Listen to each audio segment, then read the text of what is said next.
প্রস্তুত ছিলেন না আবু বকর সিদ্দিক এই কথা শোনার। আয়েশা বললেন, আবু বকর, ইন্না রাসূলুল্লাহি সাল্লাল্লাহু আলাইহি ওয়াসাল্লাম ইয়া'মুরুকা আন তুসাল্লিয়া বিন-নাস। নবী আসতে পারতেছেন, আপনারে বলছে নামাজ পড়ায়। সাহাবীরা এটার জন্য প্রস্তুত ছিলেন না যে নবীর ছাড়া আমরা নামাজ পড়ব, নবীর ইমামতি ছাড়া নামাজ পড়ব, এটা মোটেই প্রস্তুত ছিলেন। আমরা ইনশাআল্লাহ ৫ ওয়াক্ত নামাজ অক্তমত পড়ব, বলেন ইনশাআল্লাহ। তো অনেকে আমরা ৩ ওয়াক্ত পড়ি, ৪ ওয়াক্ত পড়ি, ৫ ওয়াক্ত পড়ব কিনা আমরা তো ইনশাআল্লাহ পড়বো। এরপর একটা হাদিস শোনেন, পরে আপনি সিদ্ধান্ত নেবেন যে আসলে কেমন হওয়া উচিত আমার। সহিহ বুখারীর ৬৮৭ নম্বর হাদিস। রাসূল সাল্লাল্লাহু আলাইহি সাল্লাম ইন্তেকাল যখন করবে এর আগে ১৩ দিন অসুস্থ ছিলেন। প্রিয় ভাইয়ারা, কয়দিন অসুস্থ? এ জ্বর আসে কমে, আসে কমে, আবার মারাত্মক হয়ে যায়, আবার কমে, এরকম। একদিন মারাত্মক অসুস্থ হয়ে গেছে, মানে চলতেই পারতেছে না। আম্মা জান আয়েশা সিদ্দিকা রাদিয়াল্লাহু তাআলা আনহা বলেন, সাকুলান নবী সাল্লাল্লাহু আলাইহি ওয়াসাল্লাম, নবীজি প্রচুর অসুস্থ।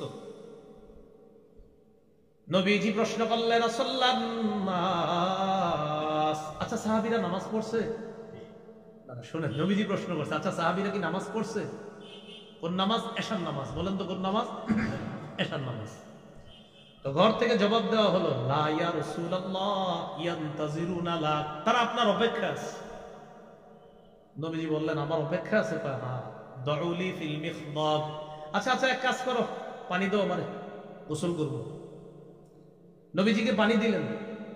পানি দেওয়ার পর আম্মা জান আয়েশা সিদ্দিকা রাদিয়াল্লাহু তাআলা আনহা বলেন, ফাফআলনা ফাগতাসালা, আমরা তাই করলাম, পানির ব্যবস্থা করলাম, নবীজি গোসল করলেন। গোসল করে যাহাবা লিয়া নুআ, নবী মসজিদে যাওয়ার জন্য রওনা হয়েছে। বেশি দূরে না কিন্তু, পর্দাটা উঠাইলে মসজিদ ঘরের একদম সাথে।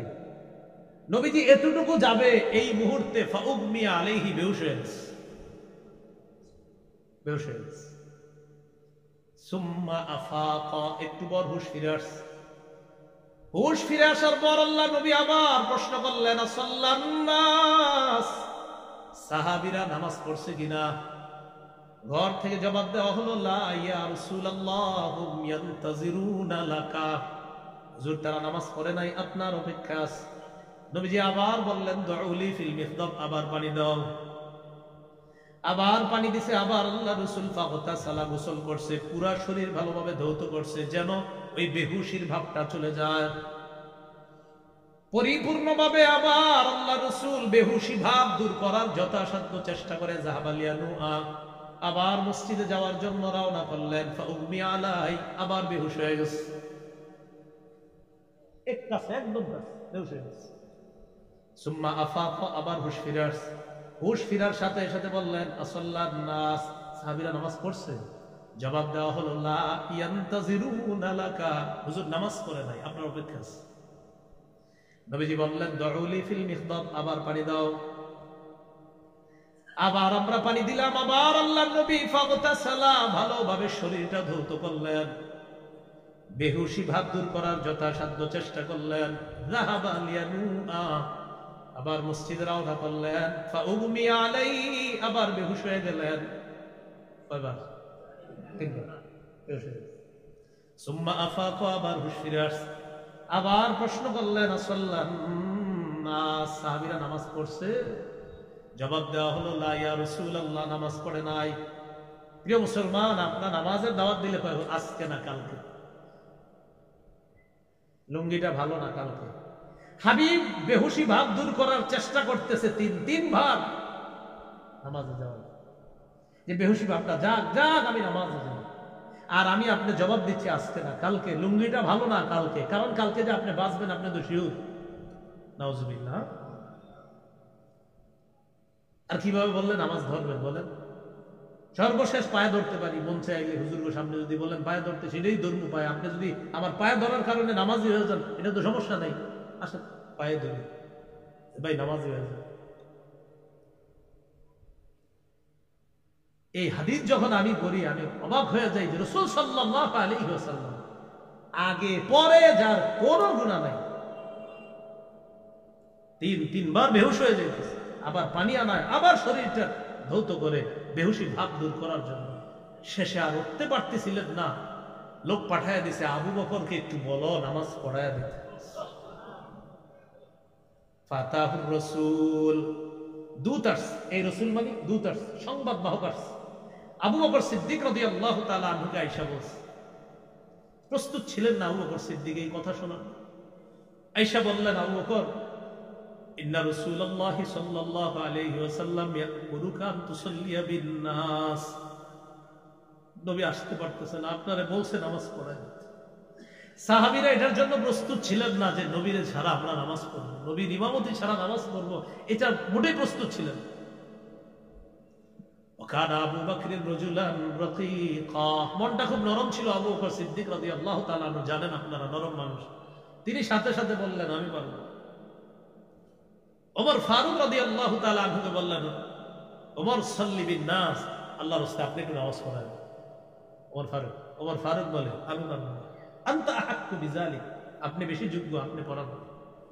সর্বশেষ ওই কয়েকদিন আবু বকর সিদ্দিক রাদিয়াল্লাহু তাআলা আনহু ইমামতি করেছেন, নামাজ পড়েছেন। রাসূল সাল্লাল্লাহু আলাইহি ওয়াসাল্লাম ঘর থেকে সাহাবীদের নামাজের দৃশ্য দেখেছেন। একদিন ওয়াজাদা মিন নাফসিহি খিফা, একটু হালকা অনুভব করছে। অনুভব করার পর দাঁড়ায় দেখে হেঁটে চলতে পারে না, মানে অনুভব করছে যে একটু হালকা লাগে শরীরটা, কিন্তু চলতে পারে না। দুইজনের কাঁধে ভর দিচ্ছে। একজন হলেন আব্বাস ইবনুল আব্দুল মুত্তালিব রাদিয়াল্লাহু তাআলা। আম্মা জান আয়েশা বলছে আব্বাস। ওলামা হযরত জানেন কেন আব্বাস বলছে? এটা কারণ আছে। তো বলছে আহাদুহুমা আল আব্বাস, একজন হলো আব্বাস, এটা একটা কারণ আছে, উনি অভিমান আছে একটু নরম। তো বলতেছে দুইজনের কাঁধে ভর দিলেন। বর দিয়ে রাসূল সাল্লাল্লাহু আলাইহি ওয়াসাল্লাম মসজিদে গেলেন। যাওয়ার পর আবু বকর সিদ্দিক মুসলমানদেরকে, সাহাবীদেরকে নিয়ে নামাজে দাঁড়ায় গেছে ইমামতিতে। আবু বকর সিদ্দিক রাদিয়াল্লাহু তাআলা আনহু দেখেন নবীজি আসতেছে যোহরের নামাজে। যে মাত্র দেখলেন আবু বকর সিদ্দিক পিছনে আসতে চাইলেন, আল্লাহ রাসূল তার ছাত্রকে ইঙ্গিত করে বললেন, না না না, ওখানেই থাকো। নবীজি গেলেন সামনে। যাওয়ার পর ওই দুইজনকে বললেন, আজলাসানি ইলা জামবিহি, আবু বকরের পাশে আমাকে বসায় দাও। মুসলমান ভাইয়েরা, ওলামায়ে কেরাম সাক্ষী আপনাদের এলাকার, নামাজ পড়বেন নি ইনশাআল্লাহ? সময় মতো নামাজ পড়ো, যেখানে থাকবো ইনশাআল্লাহ। বাস আমার যত বিপদ পেরেশানি যা আসুক না কেন, নামাজ আইসা গেছে, আগে নামাজ। মেয়ের বিয়ে আজকে, সব বিয়ে হয়েছে তো কি হয়েছে, নামাজের সময় নামাজ। যা অবস্থা, প্রতিদিন আমার জীবনের বিভিন্ন মুসিবত আসবে, পেরেশানি আসবে, মেয়ের বিয়ে হবে, ছেলেকে বিয়ে করাতে হবে, এই ঝামেলা ওই ঝামেলা আসবে, কিন্তু নামাজের সাথে কোনো আপোষ হবে না। মনে থাকবে তো ইনশাআল্লাহ? তো নামাজের প্যাসিনি 6 নাম্বার আপনার অক্তমত নামাজ পড়া। 7 নাম্বার নামাজের নিয়ত করা। সহিহ বুখারীর বর্ণনা 1 নম্বর হাদিস, ইন্নামাল আমালু বিন্নিয়াত, আমলের প্রতিদান নির্ভর নিয়তের সাথে। এজন্য নিয়ত এটা একটা জরুরি বিষয়। বাকি আমরা মসজিদে যখন আসি তখন কোন নামাজের নিয়ত করে আসি এটা তো আমরা জানি, মুখে আর বলা আলাদা জরুরি না। আপনি এশা পড়তে আসছেন, বাস এশাই তো বলবেন, এখানে আলাদা মুখে বলতে হবে না। যেমন ঈদের নামাজে আপনারা জামাতে আসছেন, বলেন তো কোন নামাজ পড়তে আসছেন? ঈদের নামাজ। এরপরে অনেক মুসলমান কয়, হুজুর একটু নিয়তটা বলেন। মুখে না বললে হয় না। ইমাম সাহেব হযরতরা এইভাবে বলতে পারেন যে, ভাই এক কাজ করেন, আপনার যদি এতই টেনশন হয় আপনি বলবেন, এই হুজুরে যেই নামাজ পড়তেছে আমরাও ওই নামাজ পড়তেছি, আল্লাহু আকবার।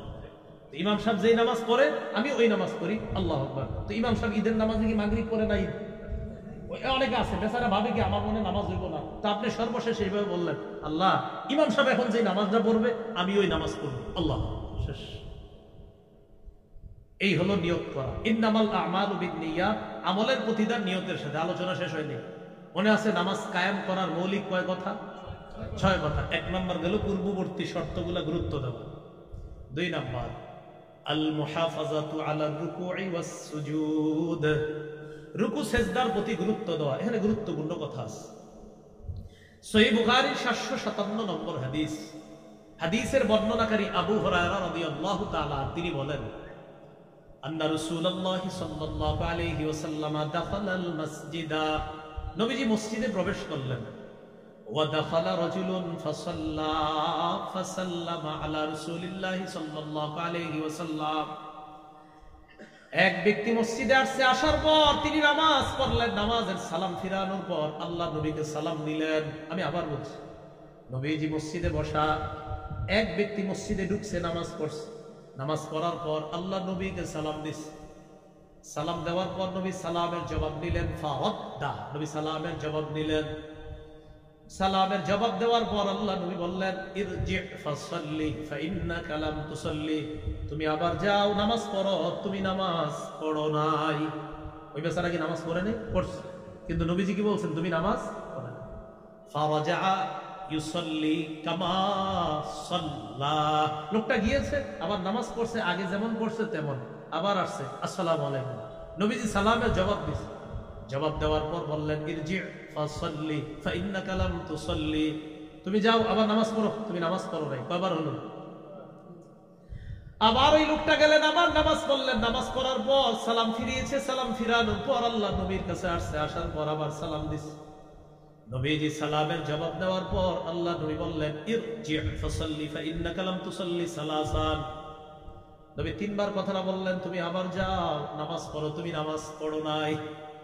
ওই ব্যক্তি এবার যে কথাটা বললেন, ইয়া রাসূলুল্লাহ মা উহসিনু গায়রা ফাআল্লিমনি, হুজুর এর চাইতে ভালো নামাজ আমি আর পারি না, আমারে শিখিয়ে দেন হুজুর, আপনি আমারে শিখিয়ে দেন। এবার মন দিয়ে শুনেন, নবীজি শিখিয়ে দিচ্ছে, ইদা কুনতা ইলাস সালাহ ফাকাব্বির, যখন নামাজে দাঁড়াইবা তখন বলবা আল্লাহু আকবার, সুন্দরভাবে বলেন এটা হাত বাঁধা, তারপর সানা পড়া, তারপর আলহামদুলিল্লাহ পড়ার পর সুম্মা ক্রা মা তায়াসসারা মাআকা মিনাল কুরআন, কোরআনের যে অংশ তুমি পারো সহজ তোমার কাছে, ওই অংশটা তুমি পড়ো। তো পড়ার পর বলেন তো, আমরা কোরআন পড়ার পর এরপরে কোথায় যাব? রুকুতে। সুম্মা রুকা, এরপর তুমি রুকু করবা। হাত্তা তাতমাইন্না রাকিআ, রুকুর মধ্যে তুমি এমন ভাবে থাকবা, এতটা সময় থাকবা, ধীরস্থির ভাবে রুকু করবা, ইতমিনান না হওয়া পর্যন্ত রুকু করবা, ইতমিনান না হওয়া পর্যন্ত রুকু, ওরকম ঠকন না, এরকম ইতমিনান না হওয়া পর্যন্ত রুকু।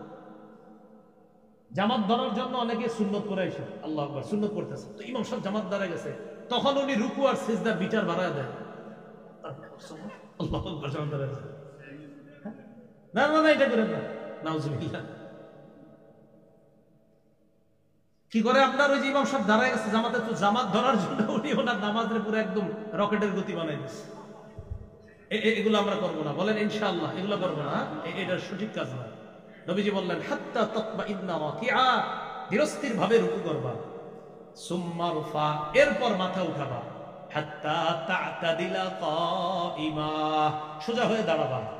আমাদের মধ্যে অনেক মুসল্লি আছে রুকু থেকে যখন দাঁড়ায়, ইমাম সাহেব সামি আল্লাহু লিমান হামিদা বলে দাঁড়ায়, দেখবেন মুসল্লিদের অনেকে এইভাবে মাথাটা নিচু করে রাখে আর বুঝায় ওই ইমাম সাহেব তাড়াতাড়ি সিজদায় যান, পাকা হয়ে থাকে। রাসূল বলছে না, হাত্তা তা'তাদিলা কাইমা, সোজা হয়ে দাঁড়াতে হবে। প্রিয় ভাইয়েরা একটু বলেন তো, রুকু থেকে কিভাবে দাঁড়াতে হবে? সোজা হয়ে। সুম্মাসজুদ, এরপর তুমি সিজদা করো। হাত্তা তাতমাইন্না সাজিদা, যতক্ষণ তোমার ইতমিনান না হবে ততক্ষণ সিজদা করবা, ধীরস্থির ভাবে সিজদা করবা। সুম্মারফা, এরপর দুই সিজদার মাঝখানে বসবা, বসার পর পড়েন আল্লাহুম্মা গফিরলি, একটু পারবেননি সবাই? যদি আরেকটু বাড়াইতে পারেন বলেন ওয়ারহামনি, দুই সিজদার মাঝখানে এটা পড়বেন আল্লাহুম্মা গফিরলি ওয়ারহামনি, আল্লাহ তুমি আমাকে ক্ষমা করো, তুমি আমাকে দয়া করো। এতটুকু ছোট দুইটা দোয়া পারবেন না? বাড়ায় পারলে আরো ভালো। আল্লাহুম্মা গফিরলি ওয়ারহামনি ওয়াজবুরনি ওয়ারফা'নি ওয়াহদিনি ওয়াআফিনি ওয়ারযুকনি, সুন্দর দোয়া কিন্তু। তা আপনি একটুকুই পড়েন, পুরোটা পড়তে গিয়ে আবার ভুলে যায় না। আল্লাহুম্মা গফিরলি মনে রাখেন, এটা মনে রাখলে আরেকটু বাড়াইবেন ওয়ারহামনি। এই দুইটা পরে দুই সিজদার মাঝখানে সোজা হয়ে বসবেন। অনেকে দুই সিজদার মাঝখানে বাঁকা হয়ে থাকে, ওই যে আরেকটা সিজদা দেওয়ার জন্য ক্ষেত্র বিশেষ সে এতটা বাঁকা হয়ে থাকে যে দুই সিজদা মিলে তার সিজদা হয় একটা। তো নামাজের ফরজ কি দুই সিজদা না এক সিজদা? তো এক দুই সিজদা তো আপনার না দিলে নামাজ হলো না। তো এইভাবে বাঁকা হয়ে থাকে যে আপনার দুই সিজদা মিলে তার সিজদা হয়ে যায় একটা, কারণ দুই সিজদার মাঝখানে সে সোজা হয়ে বসে আরেক সিজদা দেয় না, ওই সিজদার মধ্যেই থাকে আরেকটা। দেখবেন এইভাবে মাথাটা উঠে আবার চলে যায়। প্রিয় মুসলমান ভাইরা, এইভাবে আমরা করব না। তো এইভাবে নবীজি বলার পর বললেন ইফআল যালিকা ফি সালাতিকা কুল্লিহা, তুমি তোমার পুরা নামাজ এইভাবে পড়বা। এই এক রাকাত আমি বলে দিলাম, এইভাবে যদি নামাজ পড়ো এটা হবে তোমার নামাজ। এতক্ষণ যেটা পড়ছো এটা নামাজ না, আর আমি যেটা শিখাইলাম এটা হলো নামাজ। আমরা এইভাবে নামাজ পড়ার চেষ্টা করবো ইনশাআল্লাহ।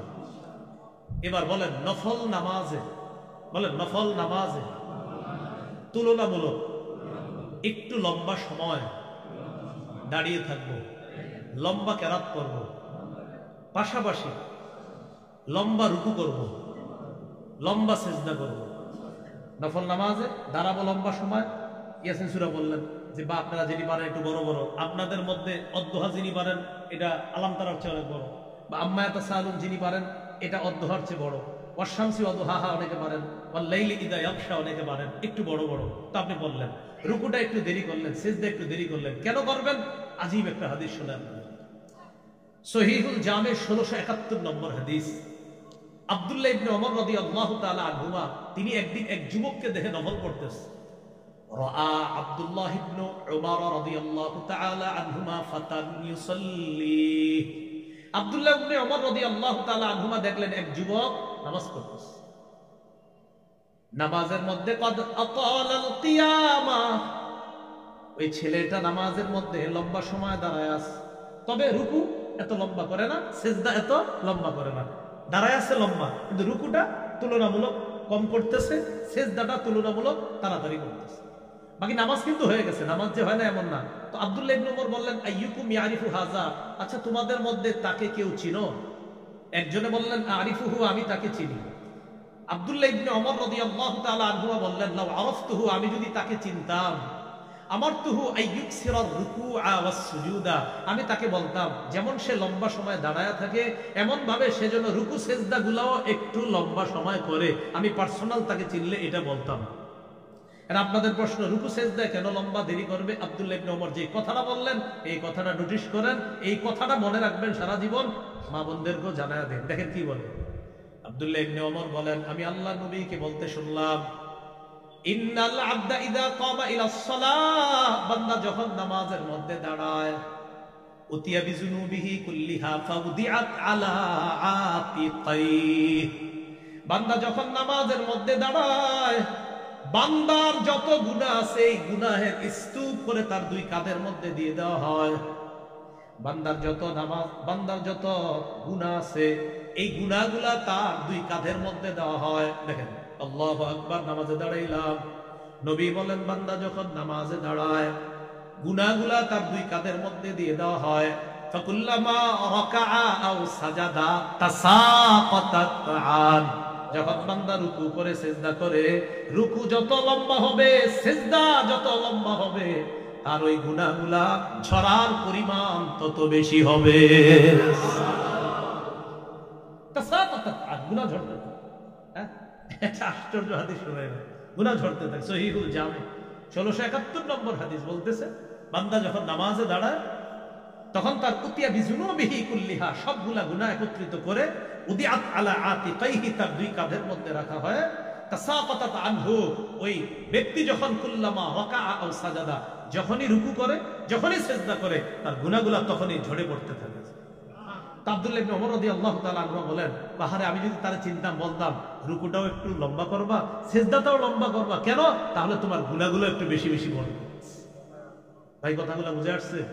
মনে আসেনি? নামাজ কায়েম করার কয় কথা? এগুলো 2 নাম্বার, সিজদা করা সুন্দরভাবে ইতমিনানের সাথে রুকু সিজদা করা। 3 নাম্বার বলেন 7 অঙ্গে সিজদা করা। কয় অঙ্গের উপর সিজদা করা? সহিহ বুখারীর 809 এবং 812 নম্বর হাদিস। উমিরান নবী সাল্লাল্লাহু আলাইহি ওয়াসাল্লাম আইয়াসজুদা আলা সাবআতি আযা, নবীজিকে আদেশ করা হয়েছে 7 অঙ্গের উপর সিজদা করার জন্য। আলাল জাবহা, 1 নম্বর কপালের উপর। বুখারীর 812 নম্বর হাদিসে আল্লাহ নবী ইঙ্গিত করে বলে, শোনো কপাল মানি নাক, কপাল মানি নাক। অনেকে আবার বলে হুজুর কপাল কইলেন নাক কই? নবীজি ইশারা করে দিয়েছে, শোনো আশারা বিয়াদিহি আলা আনফিহি, আঙ্গুল দিয়ে নবী ইশারা করছে, শোনো শোনো কপাল মানি নাক, এই পুরাটা একটা অঙ্গ। তাহলে কয় অঙ্গ হলো? 1 অঙ্গ। ওয়াল কাদামাইন, 2 হাত। তাহলে এই গেল 1, 2 হাত। তাহলে 2 আর 1 কত হয় 3। ওয়ার রুকবাতাইন 2 হাঁটু, তাহলে 3 আর 2 কত হলো 5। ওয়াল কদামাইন, কদামাইন দ্বারা উদ্দেশ্য বুখারী 812 নম্বর হাদিসে নবী বলেন আতরাফিল কদামাইন, 2 আঙ্গুলের 2 পায়ের আঙ্গুলের উপর সিজদা। তাহলে আগের 5 আর 2 পায়ের 2 আঙ্গুল কত হলো আপনার 7। এই 7 অঙ্গের উপর সিজদা করা। তাহলে কপাল পুরা নাক সহ, কপাল নাক সহ, 2 হাত 2 হাঁটু 2 পায়ের আঙ্গুল, এই 7 অঙ্গের উপর সিজদা করা। এই কথাটা মনে রাখা। 4 নাম্বার নামাজ কায়েম করা। বলেন খুশু খুজুর সাথে নামাজ পড়া। এখানে একটা সুন্দর জিনিস শিখার আছে। বলেন খুশু খুজুর সাথে নামাজ পড়া। বলেন কলবকে আল্লাহমুখী করে, কলবের পাশাপাশি অঙ্গ প্রত্যঙ্গগুলো আল্লাহমুখী করা। বলেন কলবকে আল্লাহমুখী করা, অঙ্গগুলো আল্লাহমুখী করা। কলব এবং অঙ্গ আল্লাহমুখী করে নামাজ পড়লে সেই নামাজকে খুশু খুজুর নামাজ বলে। কিসের নামাজ বলে? কেউ যদি কলব আল্লাহমুখী না করে, কলব আল্লাহমুখী না করে, খুশু হবে না, খুজু হবে। খুজু হলো অঙ্গের সাথে সম্পর্ক, খুশু হলো কলবের সাথে সম্পর্ক। আলাম ইয়ানিলিল্লাযীনা আমানু আন তাখশা কুলুবুহুম লিযিকরিল্লাহ। তাহলে খুশু কলব, কলব আল্লাহমুখী করার নাম খুশু, অঙ্গগুলো আল্লাহমুখী করার নাম খুজু। এই কলব আর অঙ্গগুলো আল্লাহমুখী করে নামাজ পড়ার নাম খুশু খুজু। কেউ যদি মনে করেন অঙ্গগুলো আল্লাহমুখী করছে, কাবলার দিকে করছে, অঙ্গগুলা সব আমার অঙ্গ আল্লাহর দিকে আছে, আল্লাহকে সিজদা করতেছে, কলবের মধ্যে আছে, বড় ছেলেটারে এখনো বিদেশ পাঠাইতে পারলাম না, খুশু হলো না। তাহলে খুশু কলব। তাই আমি বলি, আপনারা বলবেন খুশুর অঙ্গ কলব। বলেন খুশুর অঙ্গ, আবার খুশু কলব। বলেন খুশুর সম্পর্ক, আবার খুশুর সম্পর্ক, খুজুর সম্পর্ক অঙ্গ প্রত্যঙ্গ। মাশাআল্লাহ, খুজু অঙ্গ প্রত্যঙ্গ, খুশু কলব, এই দুইটার সমন্বয়ে নামাজ হইলে খুশু খুজু। এটাই হলো আপনার খুশু খুজুর সাথে নামাজ পড়া, এটা নামাজ কায়েম করা। সূরা বাকারা 45 নম্বর আয়াতে আছে ওয়াস্তাইনু বিস-সাবরি ওয়াস-সালাহ ওয়া ইন্নাহা লাকাবীরাতুন ইল্লা আলাল খাশিঈন। নামাজের মাধ্যমে, ধৈর্যের মাধ্যমে সাহায্য প্রার্থনা করো। নামাজ খুশু খুজু অর্জনকারীদের জন্য কোনো কঠিন না, খুশু খুজু অর্জনকারী মুমিনদের জন্য নামাজ একদম সহজ। সুবহানাল্লাহ। 5 নাম্বার, ঘরের সদস্যদেরকে নামাজের কথা বলা মানে নামাজ কায়েম করা। আল্লাহ তাআলা সূরা তাহার 132 নম্বর আয়াতে বলেন ওয়া'মুর আহলাকা বিস-সালাতি ওয়াসতাবির আলাইহা। নবী, আপনি পরিবারকে নামাজের কথা বলেন এবং আপনি নিজেও নামাজের উপর অটল থাকেন। আপনি পরিবারকে নামাজের আদেশ করেন, নিজেও এটার উপর অটল থাকেন। লা নাসআলুকা রিজকা, আমি আপনার কাছে রিজিক চাই না। নাহনু নারযুকুকা, আমি রিজিক দেই। প্রিয় ভাইয়েরা, নামাজের সাথে রিজিকের কি সম্পর্ক? মুয়াজ্জিন সাহেব বলে কদ কামাতিস সালাহ, নামাজ দাঁড়ায় গেছে। দোকানদার শাটার বন্ধ করতেছে, অর্ধেক হয়েছে। এই মুহূর্তে একজন আইসা কয় 10,000 টাকার সদাই নিবে। বিক্রেতা টেনশনে পড়ে গেছে, কত কামাতিস সালাহ 10,000, কত কামাতিস সালাহ 10,000, টেনশন। কি করব? রিজিক, নামাজ, রিজিক, নামাজ। আল্লাহ বলেন নামাজ, লা নাসআলুকা রিজকা, আরে আমি রিজিক চাই না তোমার কাছে, নামাজে যাও। নাহনু নারযুকুক, আমি রিজিক দেই। এলো 5 নম্বর, নামাজ প্রতিষ্ঠিত করা। ঘরের সব সদস্যদেরকে নামাজের কথা বলবেন। আজকে থেকে ছেলে মেয়ে সবার খোঁজ নেবেন। অনেক সময় মুরব্বীদেরকে বলি আপনার নাতি কোথায়, কার কয়েন না এটা শেষ হয়ে গেছে। না না, এটা বলা যাবে না। নাতিরে আনতে হবে মসজিদে, শেষ হয়ে গেছে মানে ওরে আনতে হবে। ও শেষ হয় নাই, ও ঠিক আছে, আপনি শেষ হয়ে গেছে। আপনি কিছুদিন পরে মারা যাবেন, আল্লাহ চাইলে আগে ও মারা যেতে পারে। এটা বলবেন না যে ও শেষ, ও ভালো না, না ও ভালো। ও বুঝতেছে না এখন, ও তাল গাছের নিচে বসে মোবাইল টিপতেছে। আপনি ওরে বুঝান, হাতে ধরে ওরে মসজিদে নিয়ে আসেন। পরিবারকে নামাজের কথা বলো। 6 নম্বর, ঘরে বাহিরে, সমাজে, রাষ্ট্রে, থানায়, জেলায় নামাজ প্রতিষ্ঠিত করার চেষ্টা করা। মাশাআল্লাহ, এই কাজ সবচেয়ে সুন্দরভাবে করতেছে দাওয়াত ও তাবলীগের ব্যায়াম। মাশাআল্লাহ করতেছে। এটা কোনো কাজ, দ্বীনের কোনো কাজকে আপনি আলাদাভাবে দেখার সুযোগ নেই।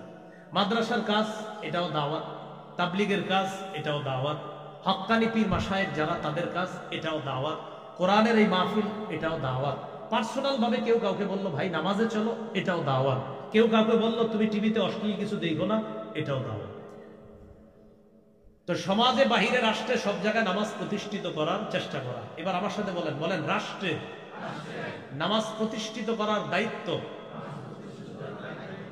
এক নম্বরে রাষ্ট্রের পুরুষ শাসকের।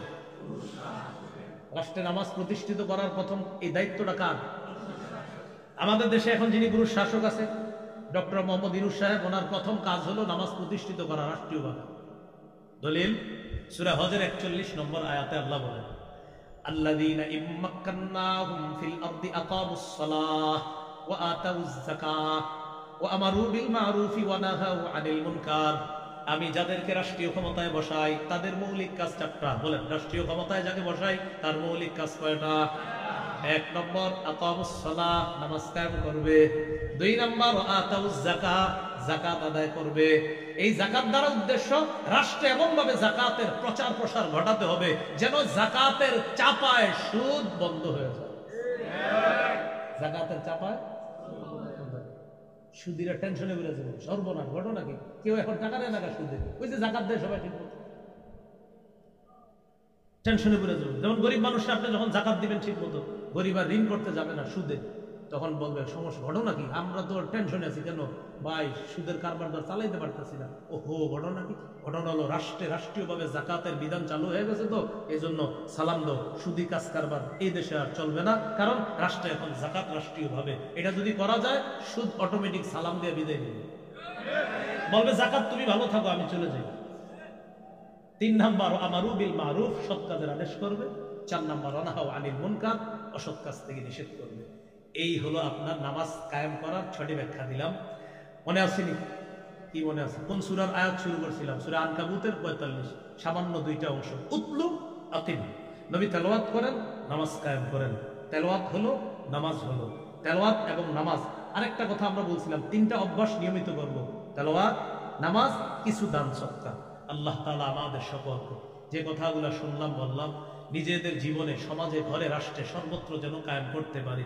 আল্লাহ তৌফিক দান করেন। সুবহানাল্লাহি ওয়া বিহামদিহি, সুবহানাকাল্লাহুম্মা ওয়া বিহামদিকা, আশহাদু আল্লা ইলাহা ইল্লা আনতা আস্তাগফিরুকা। গড়ি দেখেন না, 60 মিনিট করি, আজকে 70 মিনিট হয়েছে। এটা ভাগ্য ভালো। আল্লাহ আমাদের সকলকে যে কথাগুলো বললাম আমল করার তৌফিক দান করেন। আমিন। আখিরু দাওয়ানা আলহামদুলিল্লাহি রাব্বিল আলামিন। আচ্ছা, একটা ঘোষণা দিতে বলা হয়েছে।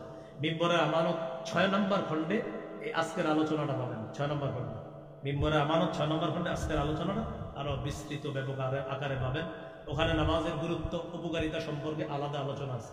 ফজর নামাজ নিয়ে আলাদা আলোচনা, জুমার নামাজ নিয়ে আলাদা আলোচনা।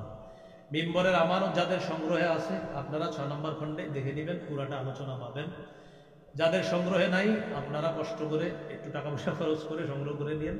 অনলাইনে অর্ডার করবেন, মিম্বরে আমানত লিখে সার্চ দিলে ওরা বললে আপনার এলাকায় না পৌঁছায় দিবে। আর এইখানে ওরা গাড়িতে নিয়ে এসেছে। এখানে যদি কারো লাগে 6 খণ্ডই নেওয়ার চেষ্টা করবেন। প্রথম খণ্ডে সন্তানের 64টি অধিকার, দ্বিতীয় খণ্ডের আলোচনা হলো শিরিক, বেদাত, কুফর, তাওহীদ। তৃতীয় খণ্ডের আলোচনা হালাল হারাম, সুদ সম্পর্কে, সুদের আলোচনা তৃতীয় খণ্ডে। 4 নম্বর খণ্ডে স্বামীর 24টি অধিকার, স্ত্রীর 19টি অধিকার। এরা বাসায় নিয়ে কইরা দেখবেন আপনি বিবিরটি আদায় করছেন কিনা, এরপর বিবিরে কইরা দেখ করে বলবেন যে আপনারটা আদায় করছেন। 5 নম্বর খণ্ডে লা ইলাহা ইল্লাল্লাহর ব্যাখ্যা। 6 নম্বর খণ্ডে নামাজের ব্যাখ্যা। এর মধ্যে প্রথম আর 4 যেটা, প্রথম হলো সন্তানের 64টি অধিকার। এটা যারা বিয়ে করেন নাই এরাও নেবেন, আর যারা বিয়ে করছেন আপনারা জামাইবু মুখস্থ করে ফেলবেন প্রথম খণ্ডটা। আর আজকের আলোচনা 6 নম্বর খণ্ডে স্বামী স্ত্রীর অধিকার 4 নম্বর খণ্ডে। সবগুলো আছে কিনা আমার জানা নাই, যদি থাকে সবগুলো নেওয়ার চেষ্টা করতে পারে। আখিরু দাওয়ানা আলহামদুলিল্লাহ।